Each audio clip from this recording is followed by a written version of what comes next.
Life doesn't happen to you, it happens for you. How do I know this? I don't, but I'm making sound, and that's the important thing.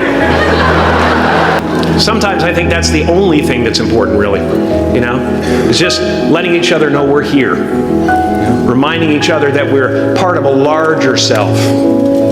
I used to think Jim Carrey is all that I was. Just a flickering light, a dancing shadow, the great nothing masquerading as something you can name.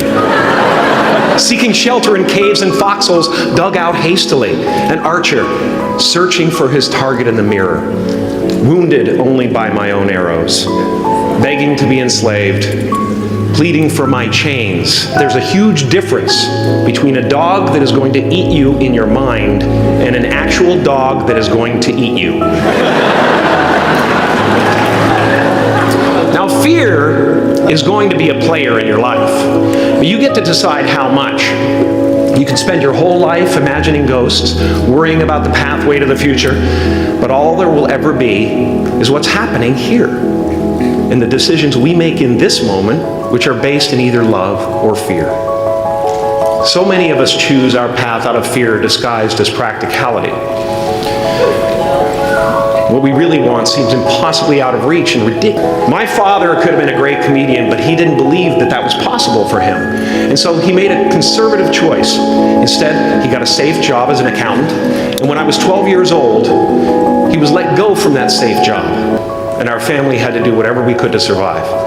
I learned many great lessons from my father, not the least of which was that you can fail at what you don't want. So I watched the effect of my father's love and humor and how it altered the world around me. And I thought, that's something to do. That's something worth my time. It wasn't long before I started acting up. People would come over to the house and they'd be greeted by a 7-year-old throwing himself down a large flight of stairs. They would say, "What happened?" And I would say, "I don't know. Let's check the replay." I'd go back to the top of the stairs and come back down in slow motion.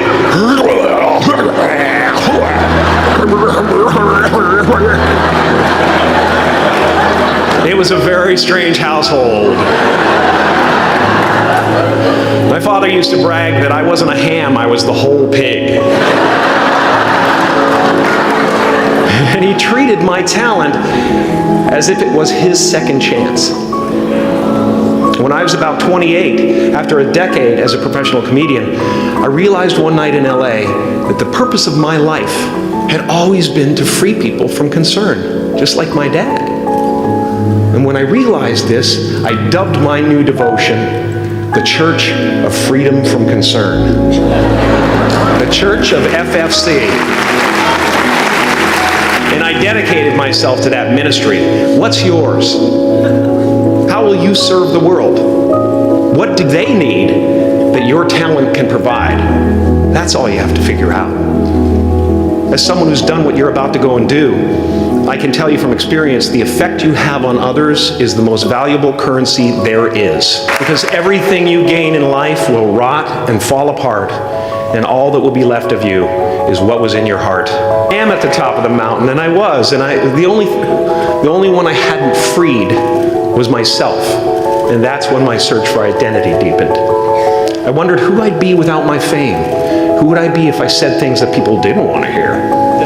Or if I defied their expectations of me? What if I showed up to the party without my Mardi Gras mask and refused to flash my breasts for a handful of beads?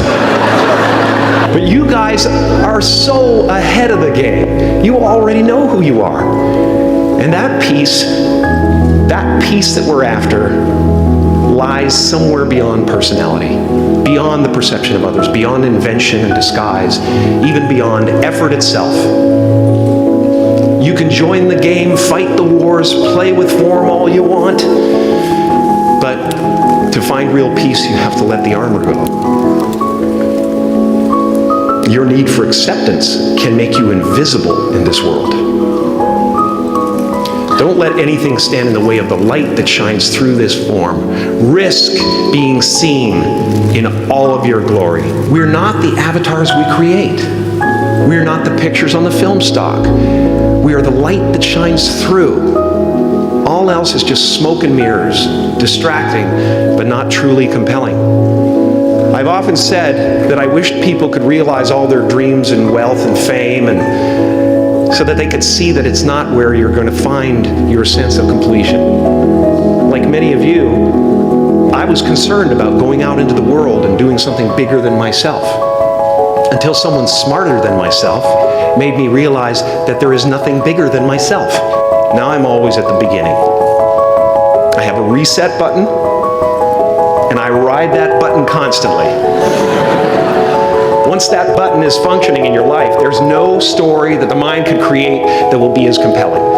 The imagination is always manufacturing scenarios, both good and bad, and the ego tries to keep you trapped in the multiplex of the mind. Our eyes are not viewers, they are also projectors that are running a second story over the picture that we see in front of us all the time. Fear is writing that script, and the working title is, I'll Never Be Enough.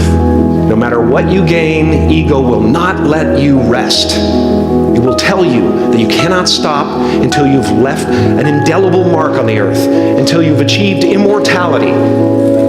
How tricky is this ego that it would tempt us with the promise of something we already possess, letting the universe know what you want and working toward it while letting go of how it comes to pass.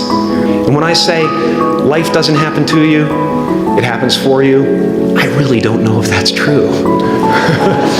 I'm just making a conscious choice to perceive challenges as something beneficial so that I can deal with them in the most productive way. You'll come up with your own style. That's part of the fun. You are ready and able to do beautiful things in this world. And after you walk through those doors today, you will only ever have two choices: love or fear. Choose love, and don't ever let fear turn you against your playful heart. Thank you so much.